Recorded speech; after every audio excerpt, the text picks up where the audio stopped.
বর্তমানে আলোচনাতে বেশ ভালোই জায়গা করেছে জি বাংলার জনপ্রিয় ধারাবাহিক কার কাছে কই মনে কথা। আর এই ধারাবাহিকের মাধ্যমে পরিচিতি পেয়েছেন টেলি অভিনেতা দ্রোণ মুখার্জি। এর আগে অনেক ধারাবাহিকে তাকে পার্শ্ব চরিত্রে দেখেছে দর্শক, তবে এই ধারাবাহিকের পরাগ চরিত্রটা ছিল গল্পের নায়ক।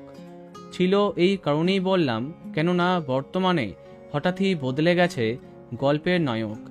হ্যাঁ, অফিসিয়ালি কিছু না বলা হলেও ধারাবাহিকের বর্তমান গল্প দেখে বোঝাই যাচ্ছে গল্পে নতুন নায়ক এসে গেছে। জনপ্রিয় অভিনেতা রাহুল দেব বসুকে দেখা যাচ্ছে শিমুলের নতুন নায়ক হিসেবে। তাহলে কি পরাগকে আর দেখানো হবে না? অভিনেতা দ্রোণ মুখার্জি কি একেবারেই বিদায় দিয়েছেন কার কাছে কই মনে কথা ধারাবাহিক থেকে?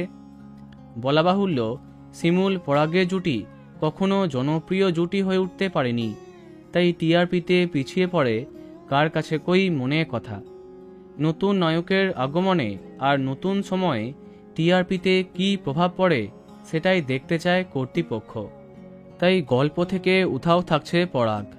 জানা যাচ্ছে আস্তে আস্তে অভিনেতা রাহুল দেব বসুকেই দেখা যাবে গল্পের নায়ক হিসেবে।